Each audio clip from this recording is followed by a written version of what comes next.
I never thought the time will come where I will be looking at photographs and I myself would ask myself, is this me or is this the dummy? There was no way of telling the difference. And it was really weird. And only out of 10 times when I was asked the question, I must have been wrong 6 or 7 times. So this is how close this was, or exactly a resemblance of my face and of my head. So it was really amazing, even in the film. Meet the other star of the Terminator, a 200-pound electronically controlled robot created in the mind of director James Cameron.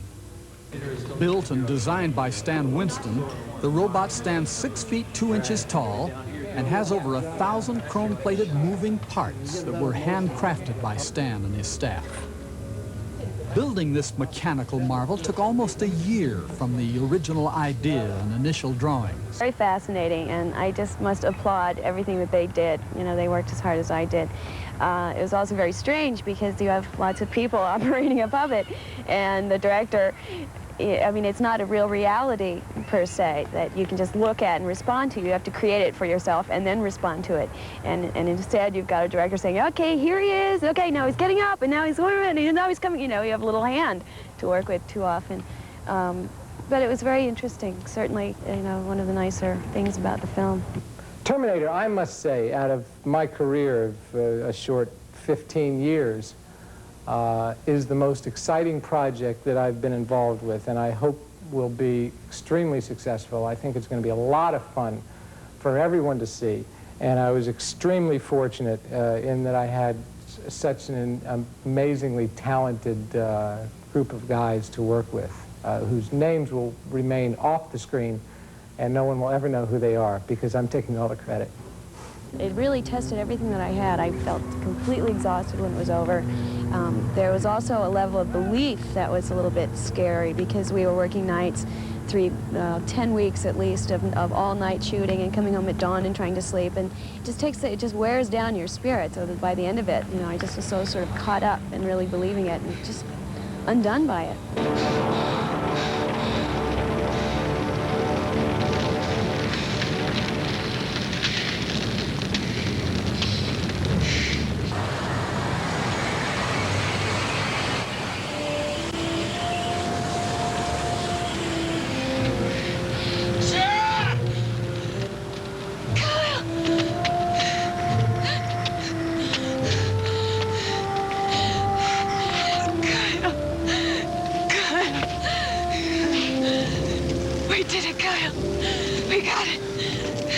One of the really nice things I think about The Terminator is that it is an action movie, and I think it's an excellent action movie.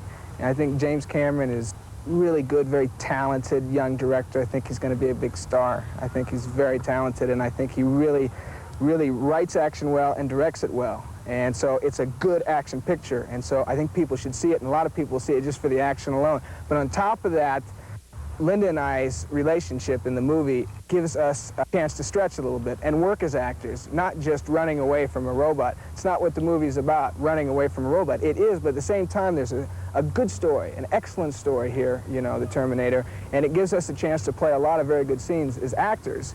I came across time for you, Sarah. I love you. I always have.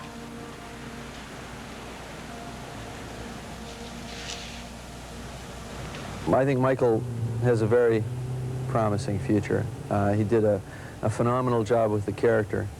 It's a very complex character because at the beginning we look at him as a villain because he's going through the same movements and the same pattern of action as the Terminator. But then he has to change and become the hero, and then beyond the hero he has to become the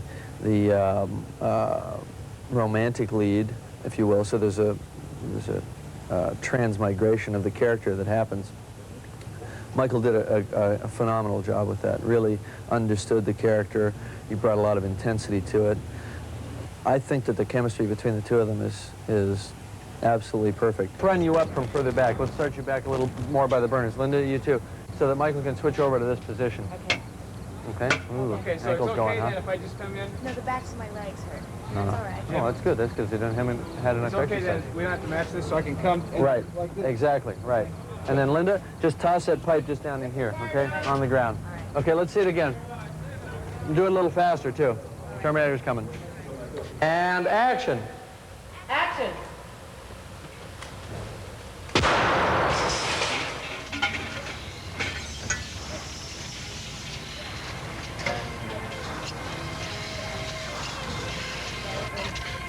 Cut. Cut. Don't go away. When we return, we'll show you what goes into the filming of just one high-action stunt scene of a motion picture.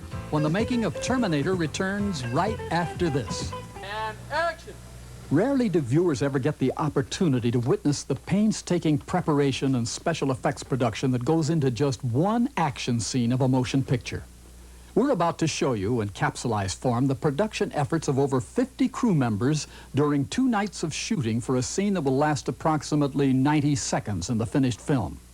Now, scenes are shot in segments. This means that each scene in the picture is usually shot from 2 or 3 different angles. Well, in this one scene, Linda Hamilton and Michael Biehn will be filmed at least 3 times from at least 3 different angles.